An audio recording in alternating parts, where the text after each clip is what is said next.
Hello again, it's Crew Call here on the Motor Racing Network, taking you into the garage area and talking to the folks that make the race cars go around the racetracks. I'm Steve Post, pit road reporter for Motor Racing Network, joined by 25-time and championship-winning crew chief Todd Gordon. Hello, Todd. How are you? I'm great. Great. I got to go to the racetrack. Man, I mean, we're there in Martinsville hanging out. Do a little, try to talk a little bit, interject where I could. Hard with you guys. Oh, get a word in edgewise up there. Exactly. You got Moody down there barking in the corner, and Jeff and Alex up there. You know, you guys are also good. It's just trying to find a place where I can add a little bit to it. It's a challenge. Well, I'll tell you what. They didn't need to add much to the Hendrick Motorsports camp this weekend, did they? My gosh, what a performance up there! Yeah, and really, 40th anniversary of their first win with Jeff Bodine. Cool to have Jeff Bodine and Jeff Gordon there to give the command, along with Rue Reeves from my man Rue Reeves, one of my summer shootout and Millbridge kids. Rue races up there, both of the stuff that I do. I love it. Love to see when he does that. So, yeah, it was really cool to see that. And I would say after the challenges that William Byron went through last fall, I mean, we if you go back and listen to it, I mean, Rudy's up on the chip trying to coach him through. He didn't have an air conditioner, helmet. He was exhausted, but they weren't in a position, but they found a way to make it. But I would say after the performance that they had there last year, Hendrick Motorsports went to work and said, we've got to make an emphasis out of this. And knowing that they were going to have 1,500 employees and family, it was really awesome to see that off of turn 2. But an awesome day. They put together all 4 cars, top 10 all day long. And really, I thought, those 3 were top 5 all day long. I spent a little time on Sunday morning with Rudy. One of my favorite guys. I do my pit grids, and I love when I see that 24 because I don't like to bother crew chiefs if I don't have their pit area. I respect your time, their time. So I love when I have it. So just sure enough, and Rudy is always so gracious with his time. And I said, you're starting in the 18th spot. What's your take? And he said that qualifying lap was an outlier. He says we're really, really good. And he says, we're just going to march our way forward. I said, are you going to try anything as far as off-sequence strategy? And he says, I don't feel like we need to. I feel like that we can methodically pick our way forward. He says, we've got 400 laps to do it. And I think we can do it. And I just, you hear the phrase calling your shots. Rudy called a shot. He's not that pompous guy standing at the home plate pointing to the, he just called a shot where it was just like, I just feel like we're good enough to do it. And sure enough, I'm watching. I think they got to 8th by the end of stage 1. They finished stage 1 8th. A lot of the heavy lifting was done then. And 10 spots in a stage. That's a lot. At Martinsville is a big deal. I mean, this isn't a race that you pass 15 cars. This is a race that you work on getting 1 car. And then you go ahead and go to work on getting the next car. And that may take you 10 laps. I mean, it's their drive forward, really, it wasn't the first 15, 20 laps. It was once we got to about lap 30, you just saw that 24 car start rolling forward and just really could roll the speed in the center and exit with drive. And it's pretty hard to beat, as everybody else found out. But, I love the strategy that they did. They were the first one to pit. And Rudy with 2 wins in the bank felt like he could take a little bit of gamble. I think that pit stop works out really, really good, but this is where it comes back on William. William hustled up and got by Denny and Chase rather quickly after that. Yes. And to me, the pit strategy, a lot of people are saying the pit strategy is the winning move. Yes, it's part of the winning move, but William hustling up and when everything was good, getting by everybody was, to me, just so critical. The piece that worked in that, I mean, he came to pit road 5th and came out 5th. Yes. Through the whole cycle. Right, correct. Through the whole cycle. They didn't cycle themselves in front of anybody. Right. Every car they passed was on the racetrack. Exactly, yes. But he did, to your point, he came out by being the first one to pit road, and a lot of teams have analytics that can show this. They rolled out in a clean racetrack. They had a straightaway opening in front of them when they came out. So, and this is something I don't think that everybody understands because we're used to seeing like intermediate racetracks. When you come out on cold tires at Martinsville, it's like being on ice for a couple laps. You've got to get, more like what the Indy cars fight. Cold tires don't make speed. When we had group qualifying where we could go, our fast lap was 4 or 5. That's how this has always worked out. You got to get heat in the tires. Well, he had those 2 laps of clean racetrack. to not be hustling, not be sliding tires, to just work on getting his tires where he wanted them. And then his tires were at temperature when everybody else pulled out in front of him. Right. And that's what I think allowed him when, because the 9, the 5, and then 23 pitted the next lap and came out in a clump in front of him, and he run right up to him.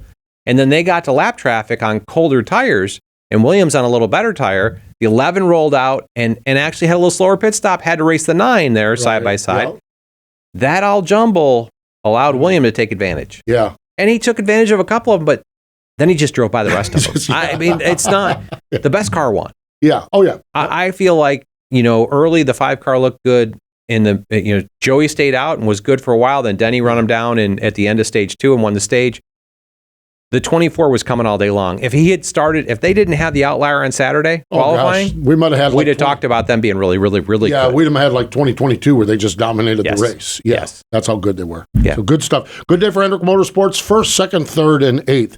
A couple other ones that just jump out on me. 2311. Yeah. Bubba Wallace, top 5 all day long. Really was top 3 most all day long. Top 3 most all day long. Ran second forever. Yeah. Really, really good. And not as good statistically, but I think is good progress made. Tyler Reddick, this has been a struggle for Tyler Reddick, and for them to come out of there with a 7th place finish, I think there's 2 2311 teams that came out of there feeling really pretty good about things. Yeah, definitely. I think Booty and Bubba again. Yeah, just continuing to put solid efforts together. And Tyler Reddick wasn't as competitive as we thought, but he was one that won on the tire strategy. They came and got 4 tires. He started 11th.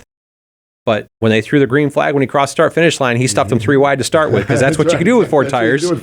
And he got himself up to 7th for a 7th place finish. Yeah, absolutely. Stewart-Haas Racing, 2 cars in the top 10 with Ryan Preece and Chase Briscoe, and I don't even think the 2 cars were the best at Stewart-Haas Racing, but whatever the situation, Josh Berry looked so good for quite some time there. It looked really good.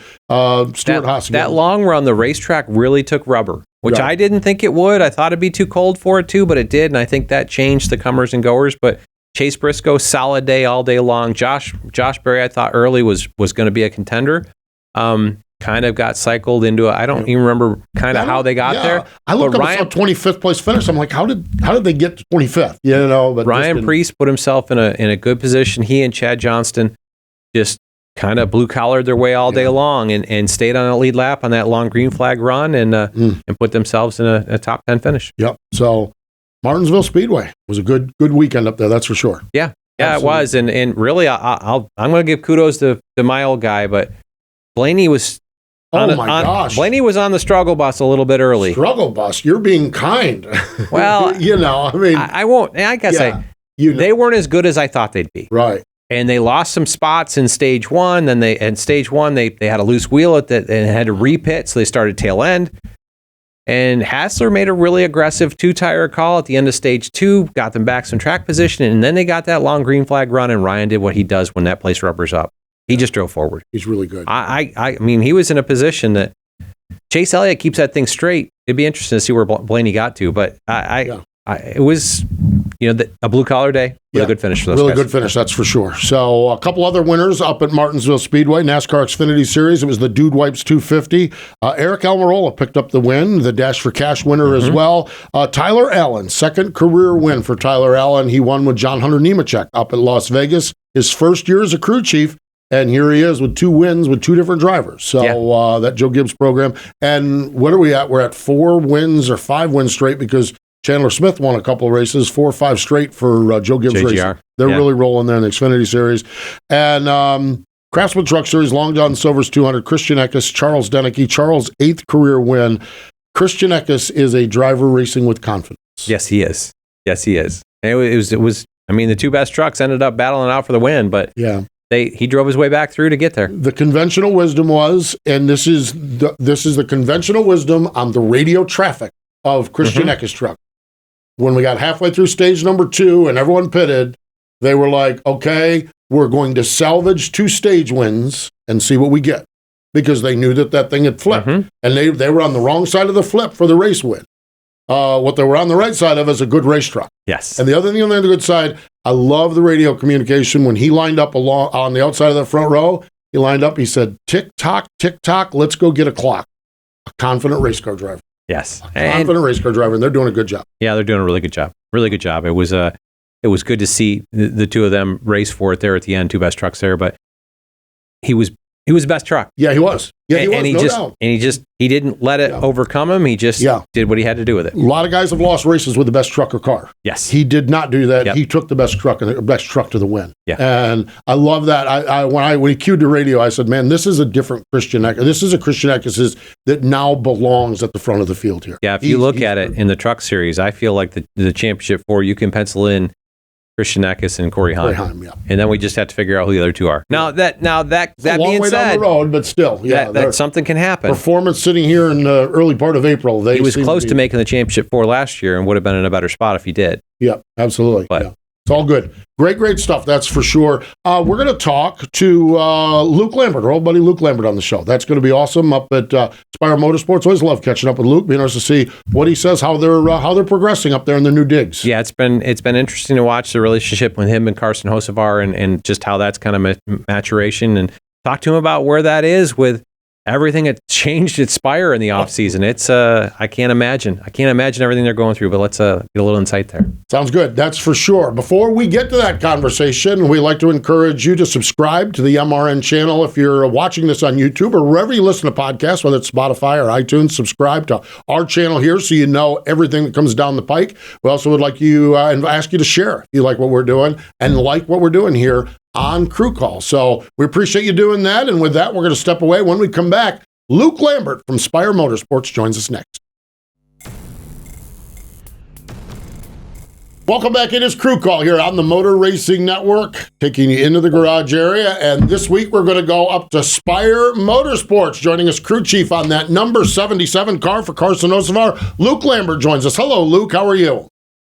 Good morning. Thank you guys for having me. It is great to catch up with you always, whether we do it at the track or here on the program. Luke, 8 races into 2024. New situation for you at Spire. Driver you're a little comfortable with. You had 8 races last year. Kind of assess the first 8 races of this season with you and Carson. Yeah, I think it's gone fairly well. I mean, for the most part, we've gotten started off really on track for where we wanted to be. You know, the biggest thing for us this year was to just make progress all year and to really start putting some processes and things in place here at Spire that we need to build upon to get to where we want to be in the long run. But I've been really proud of the group for coming out of the gate relatively strong from kind of where we started and starting to put together a little bit of history and build upon that week in and week out as we move through the season. But as you said, it's been a lot of new things for all of us, for really everybody in the company. So it's been a lot of challenges, but everybody's rose to the occasion, and we're starting to make gains weekly, and I think it's starting to show up with a little bit more consistency as we move into the season. As the chaos of all the change, I mean, really, you look at it, has that settled? You went from 1 cup team to 3 cup teams, absorbed a truck team, I mean, and moved into a new facility. I just can't imagine everything that went into, pre-Daytona. Has that settled and found a routine? I mean, I don't know that it's ever going to settle during this season. It has calmed down a little bit. We are in place. We've got, the move is for the most part complete, although we're still changing stuff inside the facility here to put some more meeting space in place and, little bitty details. But we've got all the cars packed in, and we've got our process for how we execute week in and week out with the truck teams and the Cup program. So it's a lot packed into one little small space, but everybody's doing a good job working together to help each other out and ultimately, as a team, put better race trucks and race cars on the track every week. I want to go back to this weekend. 17th place finish at Martinsville. A pretty decent day, I thought. Hung on the lead lap for quite a while. That long green flag run there at the end, I think you late became a victim of that. But just talk about the weekend you had at Martinsville. Yeah, for us, Carson and I worked together at Martinsville last year, and it was probably of the 8 races we did, our worst race. We really knew we needed to go to work there, and so coming back this year, we worked together. Put some focus on it with our other teammates here and really try to put our heads together for trying to come back with something better. and do a better job managing the weekend and work our way through that. I feel like we made a good step in the right direction. I feel like it's going to help us a lot when we come back in the fall to be way ahead of where we even were going into this weekend. But we got a lot of the fundamental pieces of it sorted out. And really our goal was to go and have the kind of weekend that we did. We needed to execute on Saturday, practice and qualifying, and then go into the race and just keep ourselves in the race the entire day. And so we did that. And we, as a result of that, we've got better information when we go back. And now I think we can execute practice and qualifying a little bit better. A lot of the things that we're trying to understand is with our cars, our program, and Carson, what kind of balance adjustments do we need going into qualifying? What's our approach? What does our approach need to look like for qualifying? And then when we go into the race, what do we need to adjust from there, and how do we need to manage through that? So we've gotten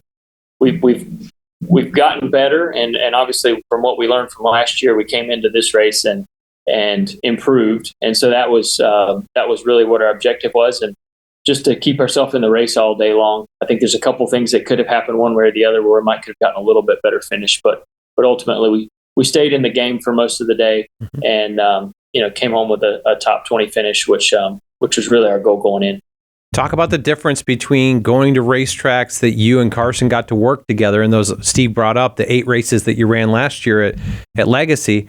Talk about the difference in going to those with a notebook, at least one where you know what each other have talked about, to going blind. Yeah, it makes a huge difference. Richmond, for example, was a racetrack that we didn't go to together last year. So you're trying to look at, history that Aspire had here and try to remember some of the things that we did last year that, weren't with Carson. It's just hard to go into a weekend without having all that information built up. We're going to build that over time, but having the experience that we had last year together just helps us understand, how to approach races when we're going back to tracks that we've been to before. And we are fortunate to have good teammates here, and I think part of what is going to be our strength as we move forward is working together with the other race engineers and crew chiefs on the other 2 teams here in Spire, and really leaning on each other for races. So tracks that we haven't been to together, we've got to really not just lean on our experience, but lean on these other guys' experience and try to put a better car on track and try to get all the data that we can through the weekend. The more we can be aligned team to team, it helps us get the most out of practice. And if one team happens to be in the group that's less preferred as far as practice or qualifying, and you don't get great experience in practice because of that, we can lean on each other. And so we really try to collaborate. And as a result of that, I think it helps us make progress each and every week, even if we learn something that we need to not do in the future. One of the old adages in racing with the drivers, I'd rather have one you have to pull the bridles back on than one you have to kick in the keister. And as we followed Carson come up through the ranks, he's had his moments where they felt like they've had to pull the bridles back. How is he developing in the Cup Series? He's in no headlines, which is, I'm sure, good news for everybody, but how is he developing, and how do you keep a young guy like that wants to get out there and win Cup races? How do you manage that, Luke? Well, he eats, sleeps, and breathes this stuff. He's truly as into the craft of racing as anybody I've ever been around. Yep. So it's all he thinks about. But really, the way we manage it is just we got to keep our focus on what our primary goal is, and make sure we don't get distracted from that. And so, as you're going through preparation, we got to have that mindset. And then as we're executing the weekend, we got to also have that mindset. We got to constantly be thinking about what our ultimate goal is, and does the things that we want to do or do in a moment, does it support the mission, right? So that's really the focus that we put on. And Carson's done a great job of maturing really fast. He's still only 21 years old. He's super young to be in the seat that he's in right now. So there's a lot on his shoulders, but he's doing a great job of really putting his energy in the right places and keeping his focus on the task at hand, which is hard to do sometimes when you're trying to manage your emotions in a race and trying to race and compete with guys that aren't used to racing and competing with you, and they don't want to give you the respect that you feel like you're owed. But ultimately you're not really owed anything in the sport, and you have to earn it. And so he recognizes that, and so he's just keeping his mindset right, I think. And I think that's been a big benefit for us this year, to be able to kind of manage some consistency, because ultimately, if we keep our mindset on the mission at hand, then some of the other distraction and noise can kind of be silenced out. So I'll hit this one as a two-part question, because you've brought it up. You use the word goals, but so at this point, what are the short-term and long-term, long-range goals for the program? And then I guess on that, expand upon the challenges of the race weekend when you get yourself you're what, 25th in points, 25th, 26th, something around there. Talk about the challenges that is for a weekend when you're in a points deficit with qualifying orders, with just where that ends up. Some of those metrics that it becomes even harder to figure yourself out when you're a little bit behind. Yeah, that's a great point. So starting the season out with Spire in its current state being relatively a new organization. Mm-hmm. I mean, the Spire of 2024 really looks completely different than last year, and even more different than years in the past. So going into this season, it really was a fresh start, and especially with Carson and Zane coming in and lots of new folks. So we really tried to be careful about managing our expectations and trying to be realistic and try to put goals in place that we could hit, right? So our goal to start the season hopefully is different than where it's going to be at the end of the year. But we really wanted to get out of the gate and be able to consistently run in the top 25 and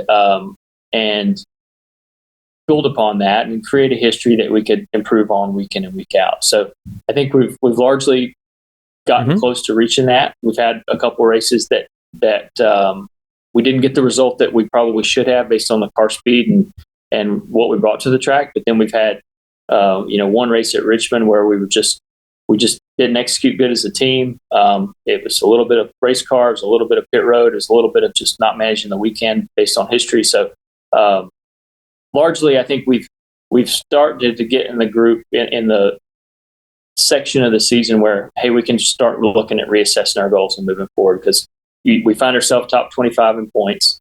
There's a really small margin to say the next 10 guys in points. It's attainable to pick up a lot of positions, but it's going to happen slowly.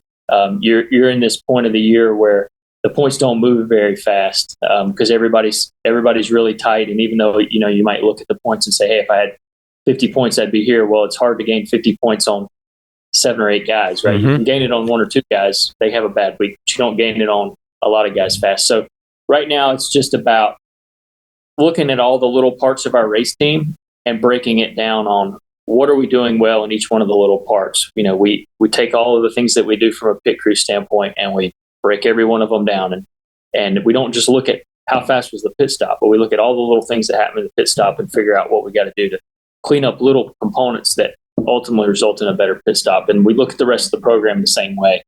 What are we doing well on our car preparation side, and what's preventing us from bringing a better car to the racetrack?